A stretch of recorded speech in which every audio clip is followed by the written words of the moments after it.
السلام علیکم بچوں، کیسے ہیں آپ سب؟ آج ہم پڑھیں گے اسلامیات سبق عہد، صفحہ نمبر 38 نکالیں۔ سبق ہے ہمارا عہد۔ عہد کے معنی ہے وعدہ کرنا یا قول و اقرار کے ہیں، یعنی کسی سے کسی بات کا اقرار کرنا وعدہ کہلاتا ہے۔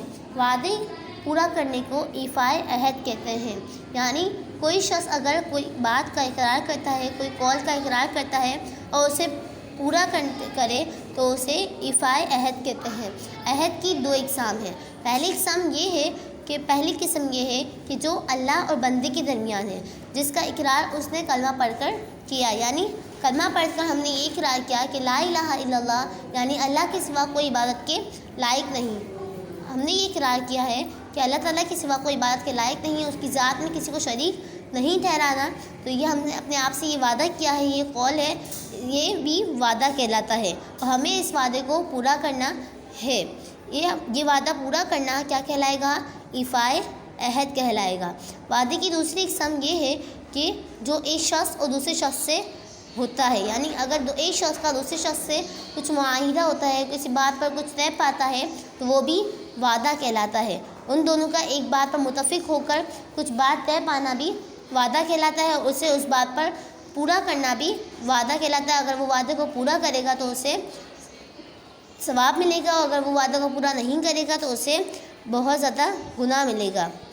جو شخص اپنے وعدے کو پورا کرتا ہے اسے اللہ تعالیٰ نے وعدہ فرمایا ہے کہ وہ جنت کا وارث قرار دیا گیا ہے، اور اللہ تعالیٰ اپنے وعدے کی خلاف ورزی نہیں کرتا۔ اللہ تعالیٰ نے وعدہ فرمایا ہے کہ جو شخص اپنے وعدے کو پورا کرے گا وہ جنت کا وارث ہے، اور جو شخص اپنے وعدے کو پورا نہیں کرے گا اس کے لیے سخت وعید سنائی گئی ہے کہ اللہ تعالیٰ اس پر اور فرشتوں کی اس پر لعنت ہوتی ہے، اور اس کی کوئی دعا بھی قبول نہیں ہوتی۔ حضور اکرم صلی اللہ علیہ وسلم بھی ایفائے عہد کی بہترین مثال ہے، کیونکہ حضور اکرم صلی اللہ علیہ وسلم نے اپنے وعدے کی کبھی بھی خلاف ورزی نہیں کی۔ وہ اپنے وعدوں کو پورا مکمل طور پر کرتے تھے، یعنی اپنے وعدوں کو پورا کرتے تھے، کبھی بھی وعدے کو نہیں توڑتے تھے، اپنے وعدوں کو ہمیشہ پورا کرتے تھے، کیونکہ حضور اکرم صلی اللہ علیہ وسلم اپنے وعدے کو پورا کرتے تھے، اور حضور اکرم صلی اللہ علیہ وسلم ایفائے عہد کی بہترین مثالوں میں شامل ہوتے ہیں۔ اس سبق میں آپ کے پاس ایک واقعہ لکھا ہوا ہے کہ ابو رافع ایک غلام تھے جو حالت کفر میں قریش کی جانب سے سفیر بن کر مدینہ منورہ آئے تھے۔ یہاں حضور اکرم صلی اللہ علیہ وسلم سے ملاقات کے بعد ان کے دل میں اسلام کی محبت پیدا ہو گئی اور انہوں نے اسلام قبول کر لیا۔ عرض کیا، یا رسول اللہ، میں اسلام لے آیا ہوں، اب میں کافروں کے پاس لوٹ کر ہرگز نہ جاؤں گا۔ وہ کافروں کے غلام تھے، اور غلام ہمیشہ غلام ہی رہتے ہیں، یعنی ہمیشہ جب تک وہ آزاد نہیں کریں گے اسے تب تک وہ ان کے قبضے میں ہی رہیں گے۔ تو آپ علیہ السلام نے فرمایا، میں عہد شکنی نہیں کر سکتا۔ یہاں پر بھی آپ علیہ السلام وعدے کی بہترین مثال قائم کر رہے ہیں کہ میں عہد شکنی نہیں کر سکتا، نہ قاصد کو اپنے پاس روک سکتا ہوں۔ یعنی قاصد یعنی وہ شخص جو کسی کے قبضے میں ہو، یعنی وہ غلام تھے نا، وہ آزاد نہیں ہوئے تھے، نہ ہی قاصد کو اپنے پاس روک سکتا ہوں۔ تم اس وقت واپس چلے جاؤ، اگر وہاں جا کر بھی یہی حالت برقرار رہے تو واپس آ جانا۔ آپ علیہ السلام نے ان سے فرمایا کہ میں عہد شکنی نہیں کر سکتا، نہ ہی آپ کو یہاں پر روک سکتا ہوں، تو تم اس وقت واپس چلے جاؤ، اگر وہاں جا کر بھی آپ کی یہی حالت رہے تو آپ واپس آ جانا۔ چنانچہ وہ واپس چلے گئے اور بعد میں آ کر اسلام قبول کر لیا۔